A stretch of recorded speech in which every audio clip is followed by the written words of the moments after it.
l'histoire de l'insécurité dans la région du grand G5 Sahel a été le business de chaque chef d'État africain. En complicité avec ceux qui fournissaient les armes, parce que ça faisait leur business. Ben, qui fournit les armes? L'Afrique ne fabrique pas les armes. Les armes viennent de l'Occident. Mais qui fournit ces armes de l'Occident? Je ne connais pas un pays que je peux indexer.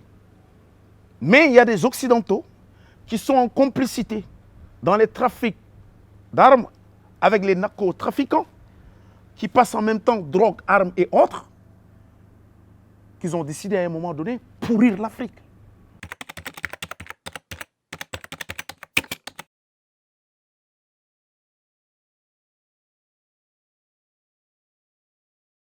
La justice est le miroir de la démocratie.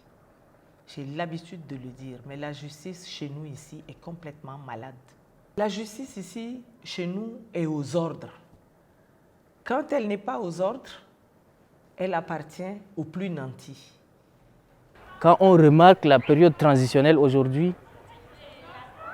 n'importe qui peut se lever et faire n'importe quoi, sans être poursuivi. Il y a des tueries, des violations graves des droits de l'homme.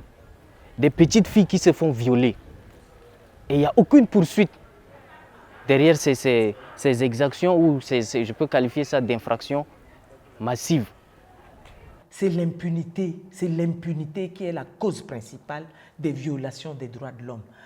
L'armée n'assume pas son rôle régalien de protection de ce pays-là.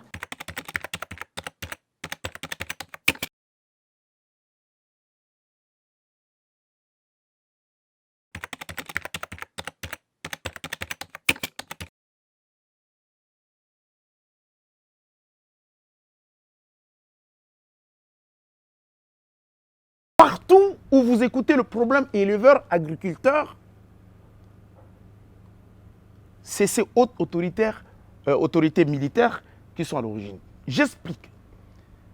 Les éleveurs, c'est des transhumants qui se déplacent avec des têtes de bétail d'une région à une autre pour pouvoir trouver de l'eau et de la nourriture pour les bétails. Chose marrante, ces bétails appartiennent aux hauts gradés de l'armée nationale tchadienne. Et ceux qui gèrent ces bétails d'une région à une autre, qui ne sont rien d'autre que les éleveurs, en temps réel doivent avoir des flèches et des armes blanches pour se protéger, disposent des armes à feu. Et quand ils arrivent dans une région et qu'il n'y a plus rien à manger pour leur bétail, et qu'à côté il y a un agriculteur qui a un champ, ces éleveurs envoient les troupeaux dans les champs de l'agriculteur, les bétails viennent tout racler, il suffirait que l'agriculteur sorte pour réagir, conflit communautaire, agriculteur-éleveur, et les armes à feu sortent et il y a mort d'homme. Et ces conflits intercommunautaires au Tchad sont beaucoup plus attisés par nos autorités, parce que ces autorités, quand on le voit aujourd'hui dans le milieu des réseaux sociaux, on remarque que ces autorités sont partisanes. Elles prennent parti pour une partie, en tout cas, elles s'allient derrière les partis en conflit et elles choisissent son camp. C'est pourquoi on voit aujourd'hui que les éleveurs sont armés et les agriculteurs n'ont rien. Il y a eu ce boom pétrolier là depuis 2010, mais regardez à quel stade nous sommes. Nous n'avons même pas d'électricité dans la capitale ici. Nous n'avons même pas d'eau potable dans la capitale. Tout est à refaire. Est-ce que l'Afrique est obligée d'aller toujours mendier? Est-ce que l'Afrique n'a pas suffisamment pour pouvoir être autonome?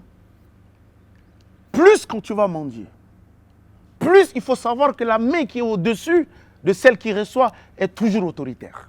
Un régime transitionnel, c'est un régime qui est appelé à passer le relais. Mais leur fournir de l'aide, leur donner de l'argent, ça leur permet de s'implémenter et de rester à jamais. Et ce n'est pas ce que nous, jeunes, on voudrait. On veut voir qu'au sommet de l'État qu'il y ait ce qu'on appelle l'alternance. Aussi, pourquoi privilégier le Tchad? Pourquoi s'en prendre au putschistes malien? Pourquoi condamner le coup d'État en Guinée?